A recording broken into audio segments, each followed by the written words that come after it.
हाँ तो कर दिया था कि वो कॉन्स्टिट्यूशन को मान रहा है, लेकिन वास्तव में वो नहीं चाहता था कि उसकी पावर कम हो। उसने अपने आसपास के देशों के साथ मिलकर सीक्रेट प्लान्स किए, लेकिन राजा और आसपास के देश कुछ कर पाते इससे पहले ही नेशनल असेंबली ने प्रूसिया और ऑस्ट्रेलिया के अगेंस्ट 1789 में वॉर डिक्लेयर कर दिया, जिससे फ्रांस के हजारों यंग मैन सेना के अंदर भर्ती होने लगे। सभी देशभक्ति के गीत गाने लगे। तो दोस्तों उस वॉर में काफी ज्यादा लोग मारे गए थे, उसके साथ साथ काफी ज्यादा मनी का भी लॉस हुआ था। तो दोस्तों 1791 में जो कॉन्स्टिट्यूशन बनाया गया था इसमें धनवानों को ज्यादा इम्पोर्टेंट माना गया था और जो गरीब थे, किसान थे, उनको कम महत्व दिया गया था। तो लोगों ने क्या किया, अपनी आवाज सुनाने के लिए पॉलिटिकल क्लब्स बनाए। तो ये क्या होते हैं, तो ये वो होते हैं जिसमें अलग अलग विचारों के लोग अपनी अलग अलग बातों को बताते हैं ताकि उनकी बातों पर गवर्नमेंट ध्यान दे और उनकी बातें भी सुनी जाए। ऐसे ही एक क्लब था जिसका नाम था जोकोविन क्लब, जिसका लीडर था मैक्सिमिलियन रॉबेस्पियर। अब जो इस क्लब के लोग थे उनकी कुछ अलग ही प्रकार की ड्रेस थी। इस क्लब वाले लोगों को सुगुलत भी कहा जाता था। दोस्तों जब ब्रेड का प्राइस बढ़ने लगा तो महंगाई को देखकर इस क्लब वाले लोगों ने जैकोबिन क्लब में एक प्लान बनाया और एक ऐसी योजना बनाई कि राजा को महल में ही घुसकर राजा को बंदी बना लिया जाए। तो दोस्तों इन क्लब वालों ने क्या किया कि 10 अगस्त को टुलेरियस के महल में धावा बोल दिया, जिसमें राजा के कई सारे सैनिक मारे गए। बाद में राजा और राजा के परिवार के सदस्यों को जेल में डाल दिया गया, मतलब उन्हें बंदी बना लिया था।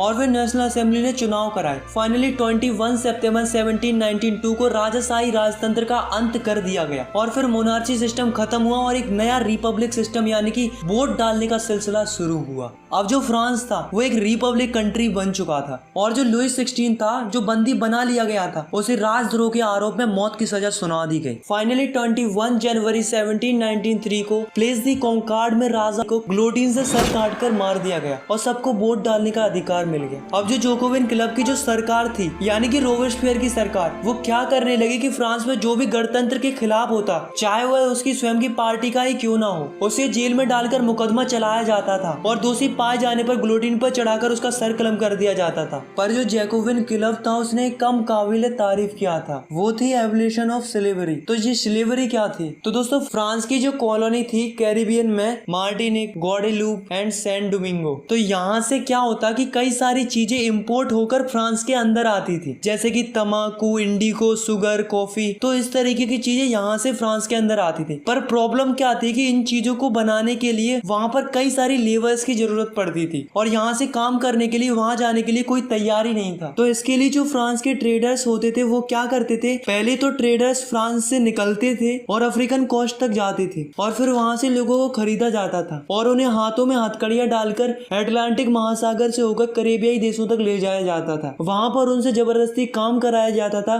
फिर वहां से इंडिगो, तंबाकू, शुगर, कॉफी ये सब वापस फ्रांस में लाया जाता था। अब दोस्तों नेशनल असेंबली में ये बात तय हुई थी कि दास प्रथा को खत्म कर दिया जाए, पर यह नहीं हुआ। ऊपर से रोबेस्पियर सरकार ने चर्चों को बंद करवा दिया और उनकी जगह सरकारी दफ्तर और बैराक बनवा दिए गए। अब जो जोकोविन क्लब का जो लीडर था रोबेस्पियर, वो अपनी मनमर्जी करने लगा और लगातार देशों से मजदूरों को खरीदता और बेचने लगा और लगातार लोगों को खरीदा और बेचा जाने लगा। तो दोस्तों इसके साथ भी वही हुआ जो सबके साथ होता आया है। तो 1794 में उसे दोषी घोषित कर दिया गया और उसे गिरफ्तार करके ग्लोटिन पर चढ़ाकर उसका सर कलम कर दिया। और दोस्तों यहाँ से जैकोबिन क्लब का एंड हो गया। दोस्तों बास्तिल किले के इंसिडेंट के बाद 1789 की गर्मियों में एक महत्वपूर्ण कानून लागू हुआ था कि कोई भी बुक या न्यूज़पेपर या स्टेज परफॉर्मेंस, नाटक, सत्संग, जुलूस बिना राजा के अधिकारियों की परमिशन के बगैर नहीं किए जा सकते थे। पहले उनसे मंजूरी लेनी पड़ती थी, अब वो सेंसरशिप हटा दी गई थी। अब फ्रांस में सब लोग स्वतंत्र थे, वो कुछ भी छाप सकते थे, dance programme, song, stage programme, जुलूस कर सकते थे। अब उन्हें किसी की भी परमिशन लेने की कोई जरूरत नहीं थी। अब जो अमीर लोग थे उन्होंने गवर्नमेंट की पावर को अपने हाथ में ले ली।